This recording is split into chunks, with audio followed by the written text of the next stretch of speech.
नमस्कार, आप देख रहे हैं बहस बिहार की और आपके साथ मैं हूं विवेक। बालू खनन, अवैध बालू खनन को लेकर सरकार ने अपनी नीति स्पष्ट की और कैसे उसके ऊपर एक्शन लेना है इसे भी स्पष्ट किया।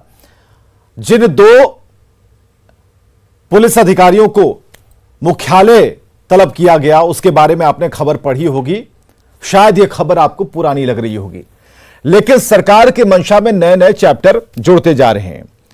आज एक बयान आया खान मंत्री का, जरा हम पहले उसको सुनाते हैं, उसके बाद बहस और चर्चा में लौटते हैं।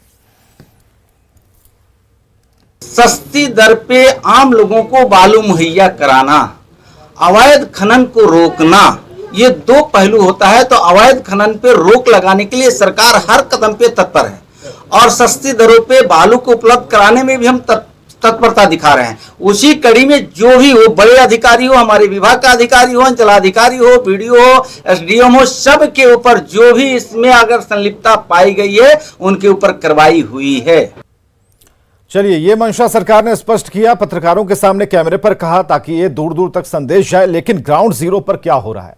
ग्राउंड जीरो पर अधिकारियों द्वारा ही इस बात को माना जा रहा है कि कोशिशें बहुत हो रही हैं, लेकिन ये रुक नहीं पा रहा क्योंकि इसके पीछे एक बड़ा गैंग काम करता है, माफिया गैंग काम करता है, जिसमें पुलिस के अधिकारी भी हो सकते हैं, नेतागण भी हो सकते हैं, बालू माफिया जो कि जिनकी कमाई का मुख्य स्रोत ही यही है वो भी हो सकते हैं।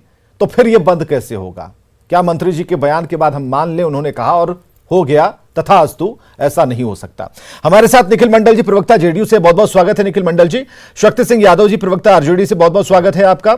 अरविंद सिंह जी, प्रवक्ता बीजेपी से, बहुत बहुत स्वागत है आपका। ज्ञान रंजन, प्रवक्ता कांग्रेस से, बहुत बहुत स्वागत है आप सभी का। सबसे पहले निखिल मंडल जी, कहा तो जा रहा है कि अब नहीं, आगे से नहीं, लेकिन उस डेडलाइन की जो मियाद है वो समझ से परे है कि आखिर कब।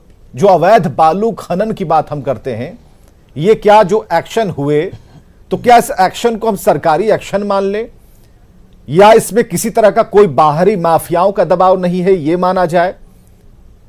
इसे किस तौर पर आप पेश कर रहे हैं जनता के सामने और खासकर तमाम माफियाओं के बीच?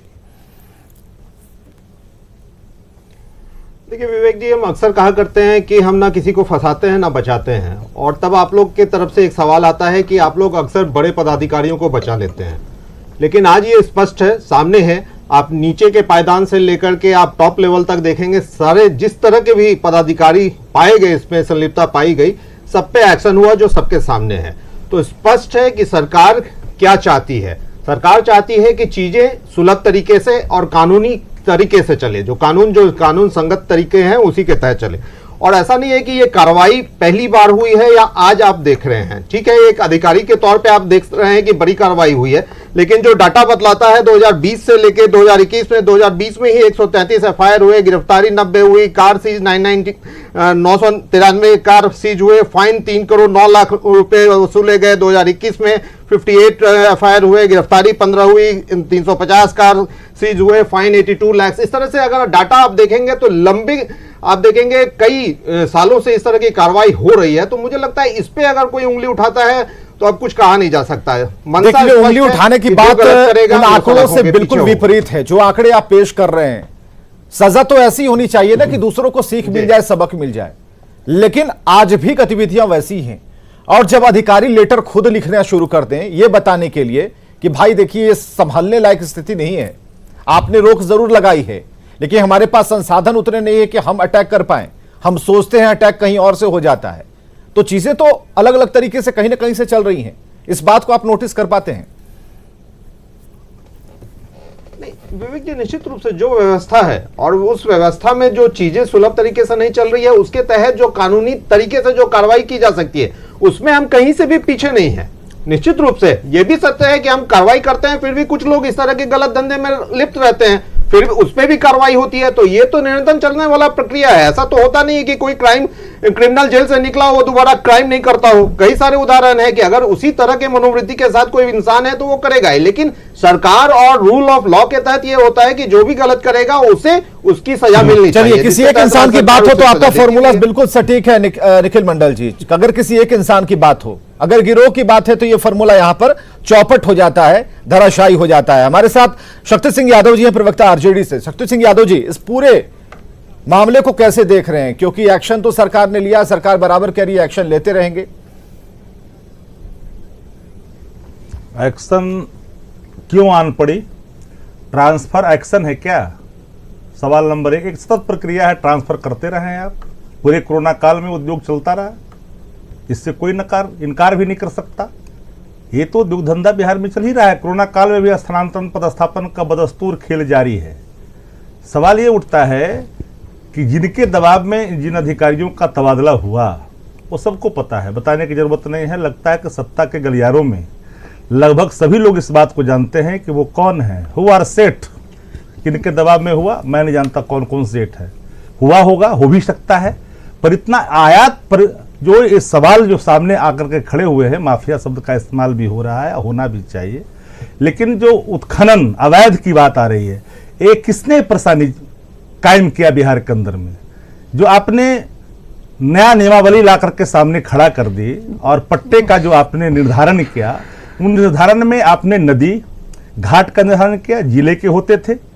तो आपने एक खूनी रंजिश में धीरे धीरे आपने इस पूरे व्यवसाय को तब्दील करने की कोशिश की।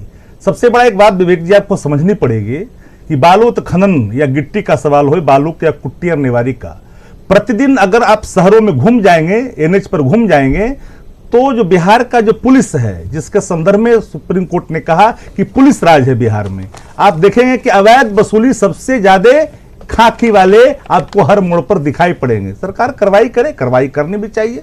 अगर कोई गवर्नेंस की बात करता तो करनी चाहिए, लेकिन यह सत्य है कि यहां पुलिस राज है और इससे अलग आपने क्यों नहीं किया?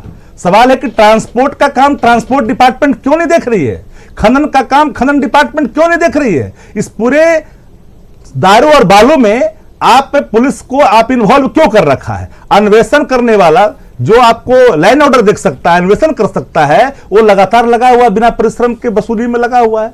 सवाल आपने इसका जो शीर्षक दिया, खाकी भी दिया, खादी भी दिया, तो बिन इस बात को मैं डंके की चोट पर कह सकता हूं कि खादी के प्रभाव का प्रकटीकरण ये दो तबादले हैं। हालांकि तबादले होते रहते, तबादले कोई एक ये नहीं है, मतलब एक बात आप जरूर कह रहे हैं, कह भी रहे हैं और कह नहीं भी रहे हैं। आपका ये कहना है कि ये दबाव है कहीं ना कहीं से, क्योंकि एज यूजुअल ये एक्शन के तौर पर, सरकारी एक्शन के तौर पर इसे आप नहीं देख रहे हैं। आरजेडी इसे ऐसा मान रही है कि कहीं ना कहीं जो एक बड़ा माफिया तंत्र, एक बड़ा और प्रेशर क्रिएट कर रहा है।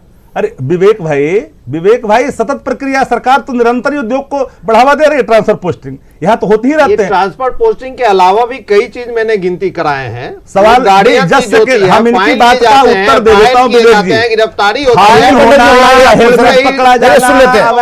शक्ति यादव को जरा बोलने दीजिए। हाँ,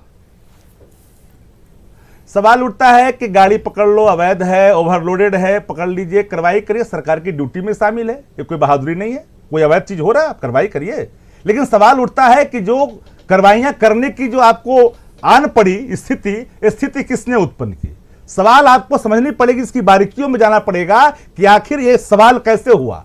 इन सवालों के जड़ तक नहीं जाएंगे तो इसके निष्कर्ष तक आप नहीं पहुंचेंगे। प्रतिदिन हेलमेट चेक होता है कि नहीं होता है? वसूली उससे भी हो रही है, वसूली जो, लेकिन ट्रक और ड्राइवर को जिस तरह आपको जाना पड़ेगा। पिछले काल में मैंने कल अटेंशन लाया था सदन के अंदर में विवेक जी, वही ट्रांसपोर्ट विभाग का सेक्रेटरी उसी जीपीएस को ट्रांसपोर्ट में लगाता है उसी व्यक्ति से, और उसी व्यक्ति से माइंस में लगाता है। उसके कारण प्रधान सचिव भी बदले गए थे। हमने ध्यानाकर्षण सरकार के संज्ञान में लाया था सदन के अंदर में, ये सवाल खड़े हुए थे। हम उनका नाम चर्चा नहीं करना, क्योंकि सदन का विषय है, सदन को हम बाहर प्लेटफॉर्म पर चर्चा नहीं कर सकते हैं, लेकिन